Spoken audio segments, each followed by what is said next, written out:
Bagaimana sikap saya jika istri saya mohon maaf selingkuh dengan sahabat saya sendiri? Az-zaniyatu waz-zani, laki-laki perempuan yang berzina, fajlidu kulla wahidin minhuma mi'ata jaldah, cambuk 100 kali kalau belum nikah. Kalau sudah nikah, farjumuhumal battah, dimasukkan ke dalam tanah, dilempar batu sampai mati.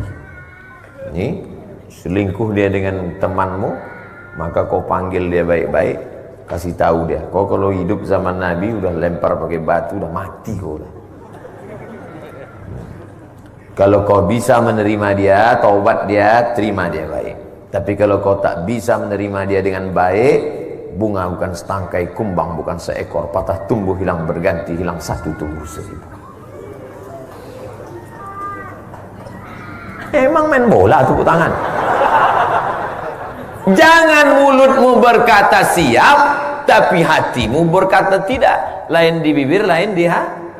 Itu judul lagu. Selesai saya sholat Jumat, datang jamaah. Ustaz Somad, ya, istri saya selingkuh 2 tahun Pak Ustaz. Terus akhirnya ketahuan. Terus bisa kamu terima dia? Bisa Pak Ustaz. Siap kamu menerima apa adanya? Siap Pak Ustaz. Nah, jagalah. Kalau siap jaga. Jangan mulutmu mengatakan siap menerima tapi hatimu tidak.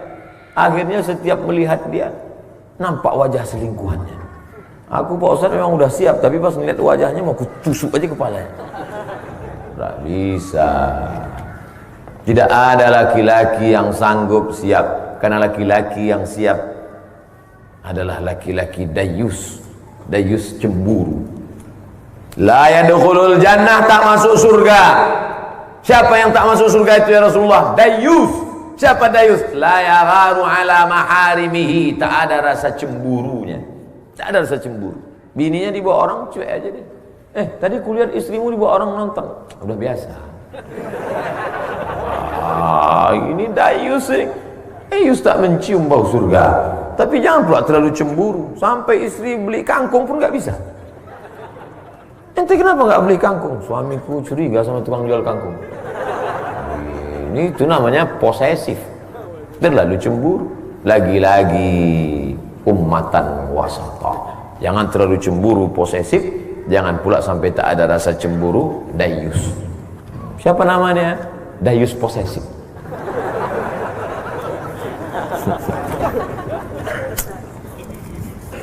Hai perempuan, tidak ada laki-laki yang bisa menerima perempuan yang berselingkuh.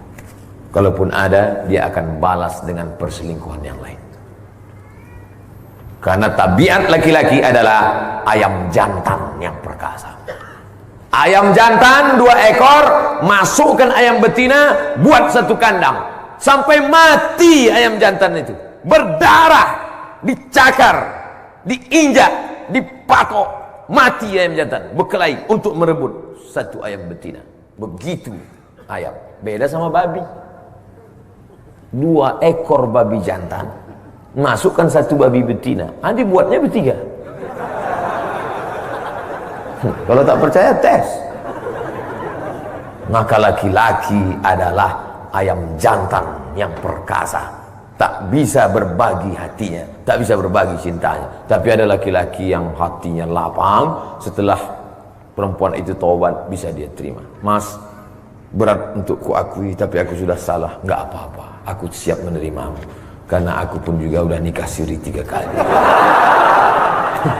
Rasakan kau lah. Semoga Ustaz selalu sehat walafiat. Amin. Saya sehat. Banyak orang yang ragu katanya saya sakit. Saya sehat. Jika seorang suami berkata kepada istrinya, saya tidak bisa lagi hidup bersamamu dan sudah tak suka lagi, apakah kata-kata itu termasuk talak? Talak terbagi 2. Talak sorih jelas, talak kinayah kiasan tak jelas. Ini termasuk talak sorih apa talak kinayah? Kinayah. Kalau dia jelas, ku talak engkau talak satu. Talak itu cerai, bukan gini kan. Itu tolak. Ku talak engkau talak satu. Itu namanya talak sorry, jelas. Tapi kalau yang model begini, aku tak suka lagi padamu. Maka perempuan wajib nanya, maksud Allah? Misalnya dia bilang, kau pulang aja lah ke rumahmu. Atau dia katakan, aku mau muntah nengok muka kau. Nah, maka jangan langsung diam. Tanya dia, maksudmu? Kalau dia bilang, ada niat tolak, maka jatuh tolak satu. Aku sudah tak suka lagi, pulanglah ke rumah. Maksudmu? Enggak, aku nyuruh aja. Enggak jatuh, berarti enggak ada niat. Tapi kalau kata dia ada niat, maka jatuh talak satu. Talak satu masih bisa rujuk Pak Ustaz? Bisa. Limit waktunya berapa lama? 3 bulan. Kayak visa paspor juga. Kalau sebelum 3 bulan itu dia balik, rujuk. Cara rujuknya, datang aja sama dia. Makanya talak itu nggak boleh keluar rumah.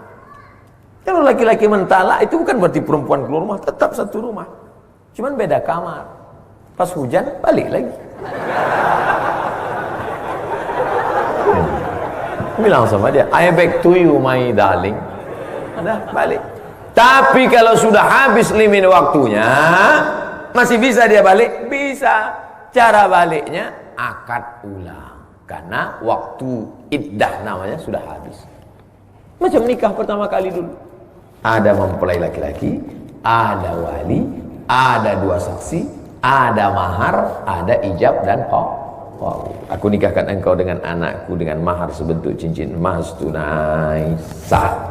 Itu namanya pengantin baru stok lama. Jelas? Talak 2 masih bisa balik. Yang tak bisa balik talak 3. Makanya semarah-marahnya engkau jangan langsung talak 3. Ini ada laki-laki ini marah, menggeletar dia. Aku talak 100. Talak 100 jatuhnya 3.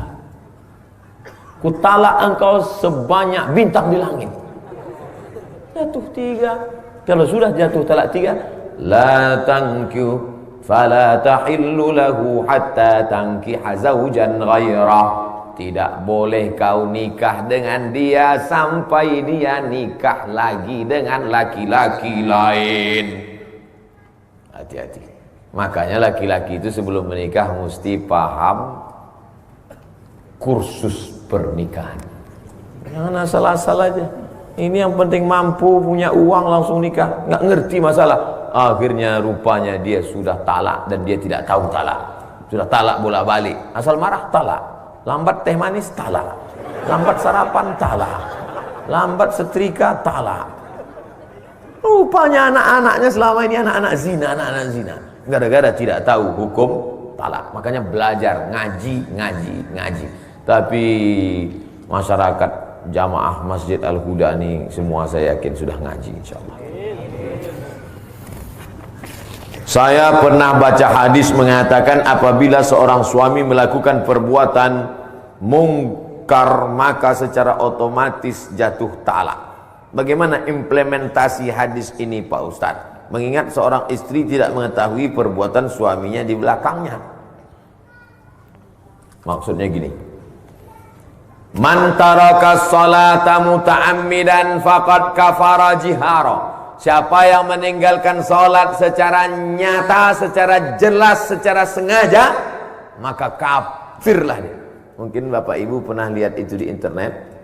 Siapa yang suaminya tak sholat, otomatis fasakh. Pernah baca? Saya pernah dapat kiriman. Sekaligus pertanyaan, Ustadz, apakah kalau suami itu nggak sholat, otomatis istri itu fasakh? Ada namanya tolak. Laki-laki menceraikan perempuan. Ada namanya khulu', perempuan menggugat laki-laki. Ada namanya fasakh, hakim membatalkan pernikahan. Contoh, suami murtad. Ya bagus pertama nikah. Tiba-tiba dia murtad. maka hakim memfasah. Karena kalau suami murtad, istrinya tetap muslimah, maka hubungan mereka adalah zina, maka harus dipisah. Begitu juga tentang tadi sholat. Kalau dia meninggalkan sholat secara sengaja, secara sadar, pas ditanya, kamu nggak sholat mas? Ah, sholat, buang-buang waktu aja. Maka itu sudah fasah. Hakim menjatuhkan. Hakim mesti memanggil dia. Dipanggil oleh wilayah hisbah. Ini sudah fasah. Kalau mau, taubat dia, bersyahadat ulang, masuk Islam dia balik, baru bisa disatukan balik.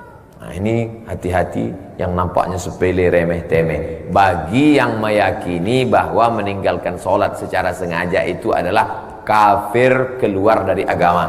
Tapi menurut Imam Nawawi, orang yang tidak sholat itu terbagi dua. Pertama, karena malas. Kalau malas tak sampai kafir, dia hanya fasik saja. Fasik artinya tetap Islam, cuma Allah tak beri hidayah pada dia. Itulah makna ayat Allahu la yahdil qaumal fasiqin. Kau kenapa enggak sholat? Aku sebetulnya percaya ayat sholat. Terus kenapa enggak sholat? Lagi malas aja. Nantilah udah agak-agak mati, mau mati sakit. Tapi kalau dia mengingkari, kenapa kamu enggak sholat? Sebenarnya sholat itu enggak relevan untuk zaman sekarang. Ribet sekali sholat itu. Ambil wudhu, buka kaos kaki. Coba kalau ibadahnya pejam mata, selesai, kan enak. Wah, ini sudah menghina, bisa jadi murtad. Na'udzubillah.